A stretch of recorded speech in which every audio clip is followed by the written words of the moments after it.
We adopted a child to save our marriage, turns out. It was the fastest way to kill it. I signed the divorce papers 3 months after we adopted baby Ava. Not because I stopped loving my wife, Sarah, but because the child we hoped would bind us together, the last lifeline for a marriage already silently sinking, instead exposed every single crack that had never been sealed. The cracks we had avoided, denied the existence of, hoping a child would miraculously fill them. It turned out to be nothing but a cruel illusion. I'm Ethan, 40 years old, and this is the story I've never told anyone. The story of how we lost each other, not because of a third party, but because of a tiny, precious life we loved with all our hearts. My life before Ava was a calm progression, shaped by simple aspirations and a genuine love for Sarah. I'm an architect, stable job, good income. Sarah was an elementary school teacher. She had the warmest heart, loving children more than anyone I'd ever known. We met volunteering to build homes for the homeless in suburban Atlanta.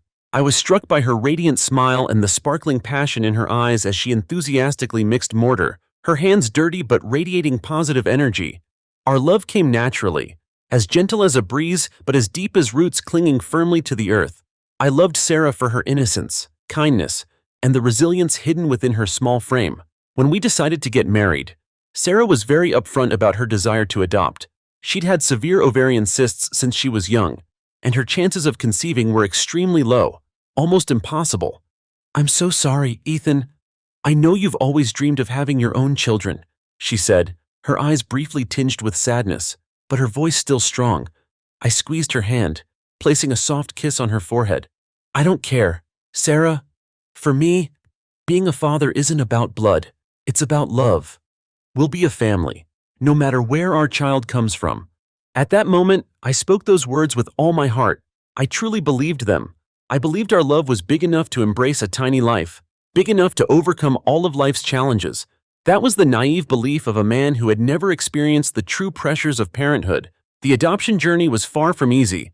It took us nearly 2 years to complete all the procedures, a long and arduous process full of fatigue and challenges, a series of intense interviews, from psychological evaluations to financial assessments, to our ability to raise a child. Our file grew thicker every day with documents, strict background checks, mandatory parenting classes filled with theories and hypothetical scenarios. During this period, my parents, who had always longed for grandchildren, were incredibly supportive, but sometimes their enthusiasm unintentionally added pressure. My mom would frequently call to check on our progress, and each time she'd add, "You know, having children is the greatest blessing. Keep trying, honey." I knew Mom meant well, but Sarah was more sensitive. Every time my mom mentioned it, I saw Sarah get a little more tense. She often avoided my mom's calls or answered curtly, then spent hours in her study, digging through more adoption documents. Perhaps the pressure from family, along with her inherent fears about not being able to conceive, planted the seeds of tension that I didn't recognize at the time. Then one day, Ms. Maria, the social worker in charge of our case, came to our house for the final interview. She was a middle-aged woman with kind but very shrewd eyes. She spent most of her time talking privately with Sarah. I didn't hear everything, but I could tell Sarah seemed stressed, occasionally running a hand through her hair. After the interview, as Ms. Maria was about to leave, she turned to me and said quietly, "Ethan, the journey of being adoptive parents requires immense patience and understanding, not just with the child but with each other. Always be a strong support for your wife." At the time, I just thought she was giving general advice. Looking back now, I realize it was a warning, a subtle insight that I was too oblivious to grasp. And then, the big day finally arrived. When we finally welcomed baby Ava, an 8-month-old girl with big, dark, round eyes and soft, curly chestnut hair, Sarah cried like a child. She held the baby tightly in her arms, kissing Ava's forehead and cheeks incessantly. Her tears flowed like a river, but they were tears of happiness, of completeness, of a dream come true. I stood beside her, also choked with emotion. Little, adorable Ava lay nestled in her mother's arms, smiling sweetly. In that moment, I thought, finally, we had everything. We had a complete family. We had a child to unite our love. But from those very first days, I sensed something was off. A subtle, vague feeling of unease crept in, just enough to bother me. Sarah was too stressed. She was afraid baby Ava wouldn't love her, afraid she wasn't good enough, not worthy enough to be a mother. This obsession, this fear, had deeply rooted itself in her mind. something I hadn't realized before. She wanted everything to be perfect, from mixing the bottle at the exact right temperature, to choosing the very best diaper brand, from washing Ava's clothes with the most specialized detergent, to ensuring the blanket and sheet colors were in the exact soft, soothing tones she had pre-selected. And if I didn't follow her strict self-imposed rules, if I made even the slightest mistake, even a single drop of milk spilled on Ava's shirt, she would get irritable, annoyed, and her eyes would be filled with disappointment, as if I had committed a grave sin. I tried to be understanding. Being a mother, especially after so much effort and hope, surely wasn't easy. I told myself, this is just the beginning. Sarah needs time to adapt, to reduce the pressure.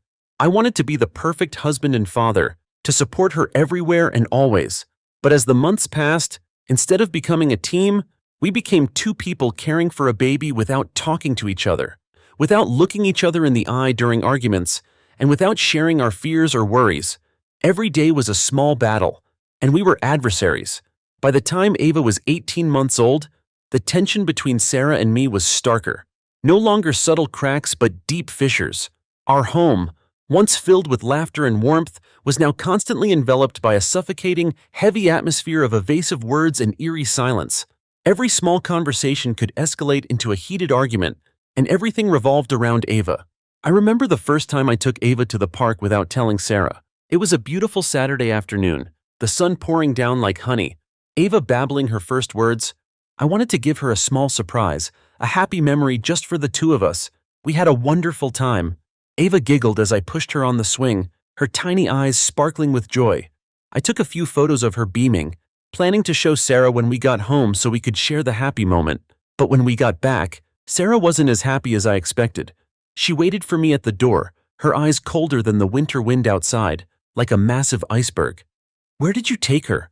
Why didn't you tell me anything? Her voice trembled, full of anger. I was surprised. I'm sorry. I didn't think I needed to tell you. I just wanted to take her out to play. Didn't need to. She almost screamed. You're making her your child. Ethan, are you trying to steal my role as a mother? Do you want to prove you can do everything yourself? That I'm not important? I didn't know what to say. She wasn't worried about Ava's safety. Didn't ask if Ava had fun or fell. She only cared about her position, about her fear of being excluded. I felt deeply hurt. We no longer used we when talking about our baby. It had become your child and my child. That felt like a knife twisting in my heart, a cruel confirmation of the growing distance between us. Then came the preschool discussion. I preferred a small, cozy place with plenty of natural outdoor space and passionate teachers, where Ava could run freely and explore nature. Sarah, however, insisted on a prestigious bilingual school downtown, an expensive institution with modern facilities but cramped spaces, where children were taught more academically from an early age. She needs the best start. Ethan, a world-class learning environment, she said. We argued for 2 weeks about it. The arguments lasted late into the night and ended in cold silence. Emma wouldn't budge. Neither would I. Ava was only just over a year old, and she was already the reason we slept in separate rooms. I slept in the study, Sarah in the master bedroom. Every night, I heard her turn pages, her weary sighs, and I knew she was also awake, but neither of us said a word to the other. There was no longer a dialogue between us, but a cold war. One night, I came home late after taking Ava to the doctor. She had a slight fever, and I was worried. So I took the day off work to rush her to an emergency pediatric clinic. I had called Sarah from the clinic, but she just replied, "You take care of her. I have an important meeting." Her voice was dry, without a hint of concern. I felt alone in my worry for our child. When I got home, Sarah waited for me in the living room, her eyes colder than the outside wind, that gaze sending shivers down my spine. She sat upright on the sofa, arms crossed, like a judge awaiting a verdict. You're making her your child. Ethan, you took her to the doctor without asking me. I'm the one who fought to have her, the one who went through all the interviews, all the tests, all the classes. I'm the one who wanted her more than anything in this world. Are you trying to erase my role? Ethan, I didn't know what to say. I looked at Sarah, at her haunted and possessive eyes, and I realized this wasn't an argument about parental rights. This was Sarah's fear, her fear of being replaced, of losing the only role she had fought to claim, the role of a mother. She had poured so much energy into building the image of a perfect mother that she forgot we were a couple, a family. and we needed to go on this journey together.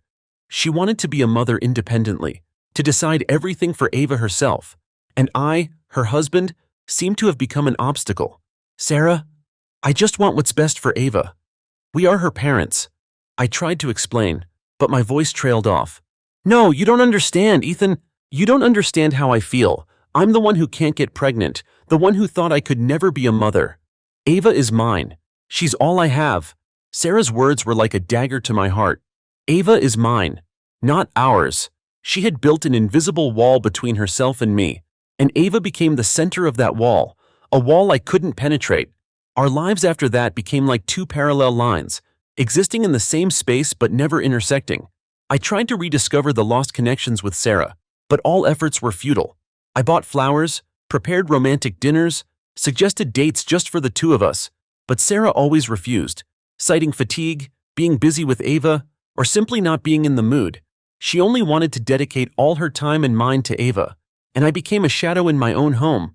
I remember once, I tried to talk to Sarah about how I felt. Sarah, I feel like we're drifting too far apart. Do you feel that way? She just looked at me coldly. I think everything is normal. Ethan, maybe you're being too sensitive. We're both just tired because of Ava. Again, Ava, the child we hoped would bring us closer, became the wall that separated us. I turned to Matt, my best friend since childhood, to unburden myself. Matt is a lawyer who went through a messy divorce. He's always been a patient listener and offered blunt advice, sometimes harsh, but always to the point. One afternoon, Matt and I sat in our usual coffee shop, where we often met on weekends. I told Matt about Sarah's change, her obsession with Ava, and how we were growing apart. It sounds like Sarah is trying to overcompensate in her role as a mother. Ethan, Matt said, taking a sip of coffee, she's waited for this for so long, and maybe she's afraid of losing it. But that doesn't give her the right to cut you out of the baby's life, and out of this marriage. I don't know what to do anymore. Matt, I feel helpless. All my efforts are pushed away by her. I sighed, feeling heavy. Matt looked at me with understanding eyes. Marriage isn't a race, Ethan, and neither is parenting. If she keeps fighting this battle alone, she'll burn out, and your relationship will collapse. Have you tried talking to her seriously about this? I have, I said, my voice bitter. But she always avoids it. It's as if I'm a threat. Matt mused for a moment. Ethan, a marriage can't survive if one person clings tightly to everything, and the other feels excluded. Love needs trust, sharing, and most importantly, respect. If she doesn't trust you enough to share the parenting responsibilities, then perhaps the problem isn't Ava, but the relationship between the two of you from before. Matt's words were like a knife stabbing my heart. I was startled to realize Matt was right. The cracks didn't appear when Ava arrived. They had been there all along. We were just too good at hiding them. Ava's arrival, instead of mending things, became the catalyst, exposing all our weaknesses, our fears, and our unspoken expectations. We adopted a child to save our marriage. Turns out, it was the fastest way to kill it. A few months later, I discovered Sarah had secretly contacted a lawyer about a temporary separation. Not for divorce, but for her to regain her sense of independent motherhood. I accidentally saw an email on her tablet, an email from a family law office. The subject line was Temporary Co-Parenting Responsibility Plan. My heart felt like it stopped. The pain was choking, more intense than when I found Emma's messages in the previous story. This wasn't an emotional betrayal, but a betrayal of trust, a complete denial of my role in Ava's life, and in her own.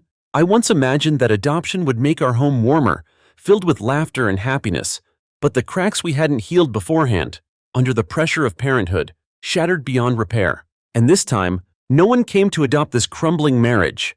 We had crushed it ourselves with false expectations and a lack of communication. During this period, Sarah's parents also began to notice the tension in our family. Her mother, Linda, a gentle woman, called Sarah weekly. I could faintly hear Sarah answering the phone. Her voice strained. I'm fine, Mom. It's just that Ethan's been too busy lately.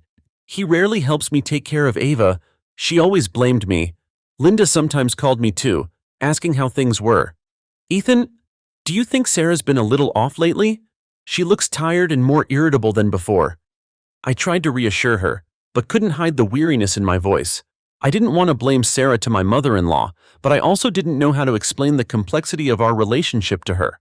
They only saw the surface, A Sarah always devoted to her child, but didn't see the obsession behind it. Sarah's older sister, Emily, the only relative Sarah would truly confide in, also tried to intervene. Emily is a strong, pragmatic woman. She came to visit us one afternoon when Sarah was napping and Ava was playing in her crib. She looked at me, her eyes full of worry.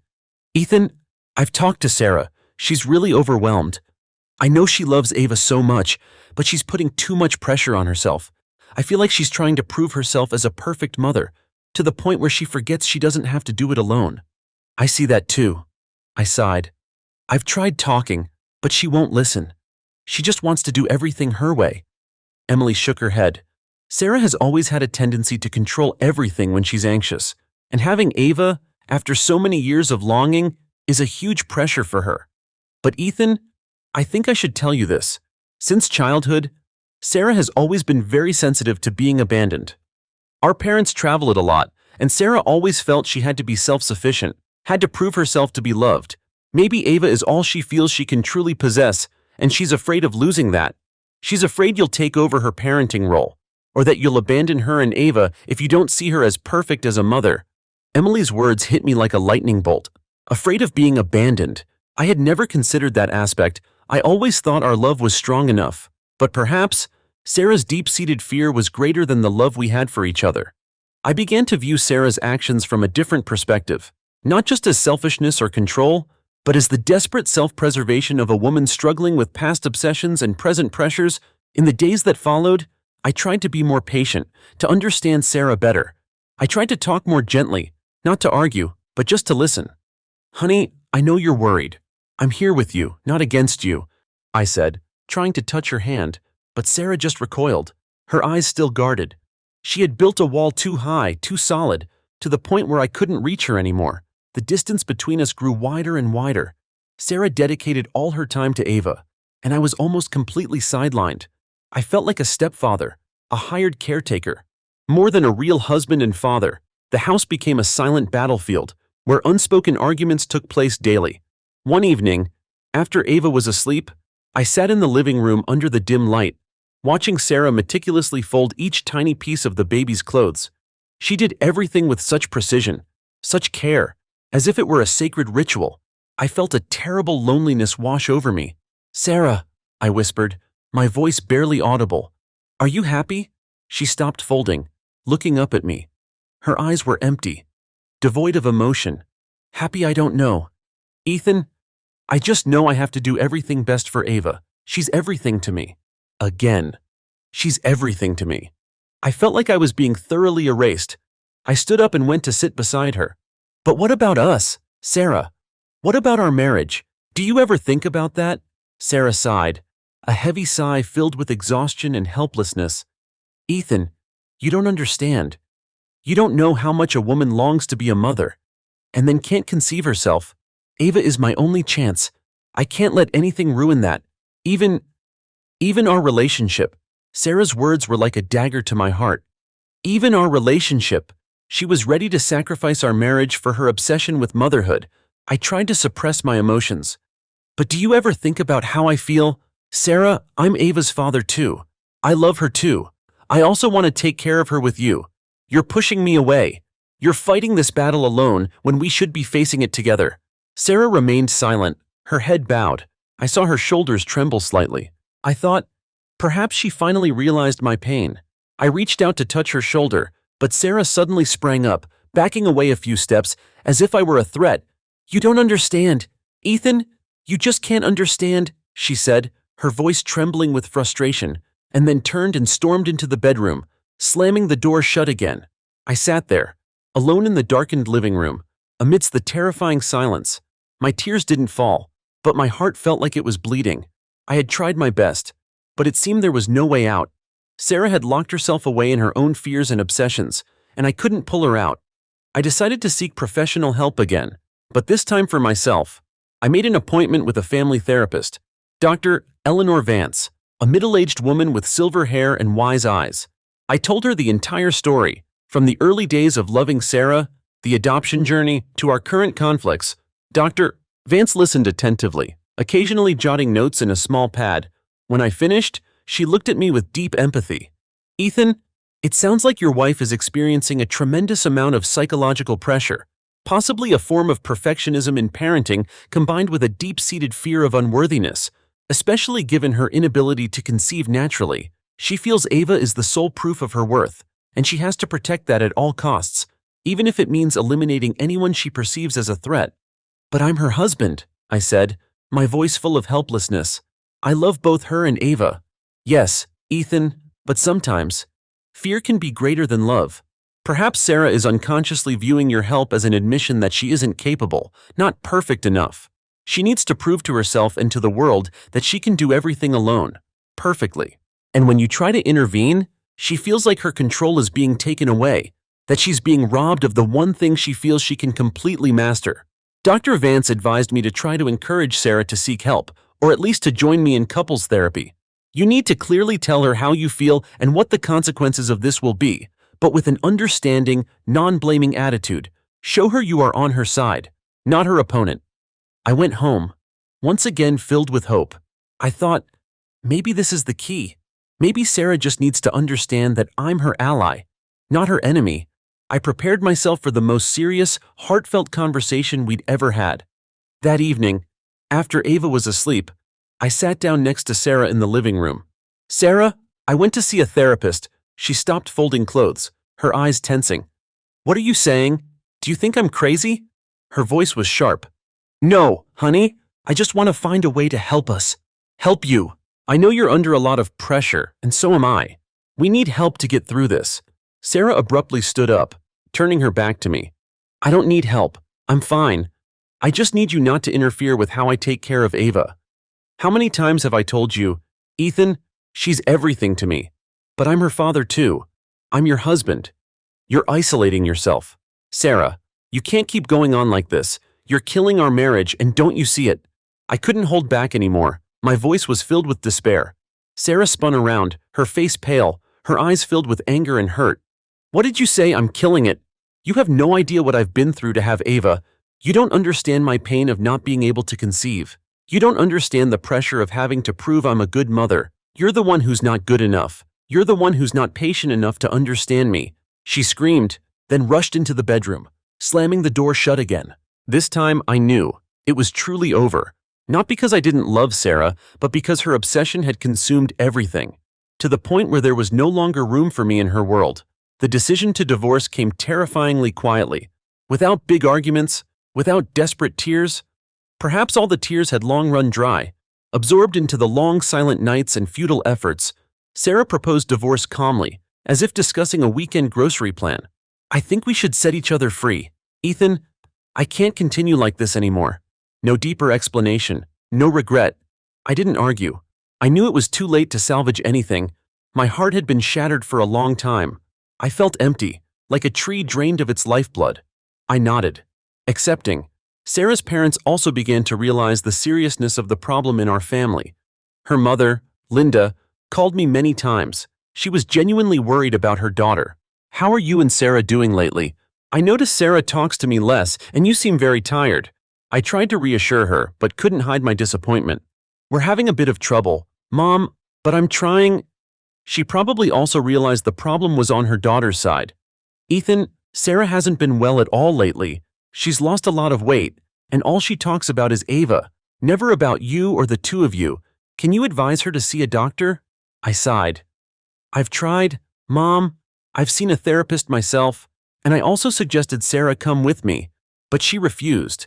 She doesn't believe she has a problem, and thinks I'm blaming her.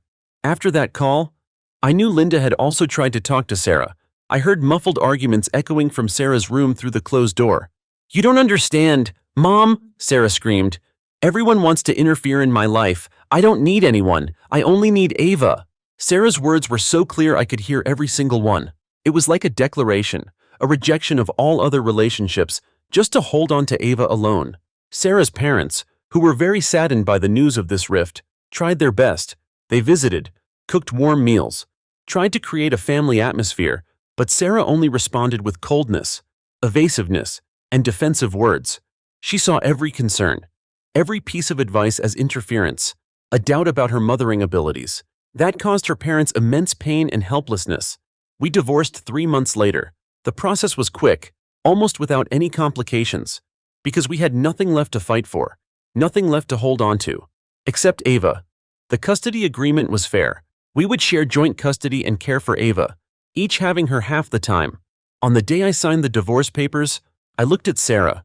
She was still beautiful, still resilient as ever, but her eyes held no love for me, only fatigue and a sense of quiet relief. I signed my name, my hand trembling slightly on the cold paper. Sarah did the same. 2 signatures, once connected by a sacred vow, were now the end of everything. I left the courthouse. Stepping out into the dazzling Atlanta sun, the world went on. People bustled by, but my world had just collapsed. I went straight to Matt's coffee shop. He was already waiting. "Is it done?" Matt asked, his eyes full of sympathy. I nodded, trying to smile but couldn't. "It's done. You'll be okay, my friend. Things will pass." I didn't know if I would be okay. I only knew that I had lost the woman I once loved more than myself, and my father-daughter relationship with Ava would never be as complete as I had once dreamed. Ava was still too young to understand what was happening. She was only just over 2 years old, innocent and pure like a little angel. I still visited Ava regularly, took her out to play, and read her fairy tales every night. I tried to compensate for her with all the love of a father, but I knew she would never have a complete family with both a father and mother under the same roof like other children. Sometimes, I wonder, if we hadn't adopted Ava, would our marriage have ended this way? Or would we have continued to live in that illusion of happiness until the underlying cracks finally burst for another reason? I don't have the answer. I only know that Ava's arrival, while a miracle, was poison for a relationship that was already sick from the beginning. We expected her to mend what was broken, but Ava only exposed all the remaining fragments. My parents were very sad when they heard the news. My mom cried a lot on the phone. "How could this happen? Son, little Ava is so adorable. You and Sarah tried so hard." I could only reassure my mom that this was a mutual decision, and we would do our best to ensure Ava wasn't hurt. My father was quieter, but I knew he was also heartbroken. "Son, be strong. Live well for Ava." His advice was short but carried great weight. I tried to move past the pain. I signed up for a hiking club, met new friends, and spent more time on my work. Life went on, but I knew a part of me had changed forever. I learned a bitter lesson. Love doesn't just need fidelity. It also needs communication, understanding, trust, and most importantly, the ability to face challenges together. We had love, but we lacked the rest. One day, I was walking in the park, watching young families playing with their children. Suddenly, I saw Sarah. She was sitting on a bench, watching Ava play on the grass. Ava ran and hugged her, and Sarah broke into a radiant smile, the kind of smile I used to adore. I stood from a distance, watching them. I saw a happy mother, a carefree child, and I also saw a hint of loneliness in Sarah's eyes. A loneliness only she understood. She had Ava, but she had lost a life partner. I had lost Sarah, but I still had Ava in a different way. I realized this divorce wasn't a complete end, but a transformation. We were no longer husband and wife, but we were still Ava's parents, and perhaps that was the most important thing. Some marriages don't break because of a lack of love, but because they lack a solid foundation for co-parenting. Adopting a child isn't a solution to mend happiness. It's a journey, a profound challenge only suitable for those who have truly healed their own emotional wounds, those who are ready to face all difficulties and pressures with maturity and in unison. My story is a cautionary tale. Make sure the foundation of your relationship is strong before you build any more floors, because a child is a miracle, but they aren't magic that can turn brokenness into wholeness. They are merely a mirror, reflecting most clearly what lies hidden deep within your relationship, the cracks, the fears, and the unspoken expectations. And sometimes, the very love for a child can become the sharpest blade, cutting the last remaining thread between two people. Thank you for listening to my story, a bitter truth hidden behind the dream of parenthood. If this story resonated with you, please leave a comment sharing your thoughts. Share it to spread the message about the value of connection and healing in love and marriage. Hit the like button and subscribe to the channel so you don't miss the next authentic and meaningful everyday stories.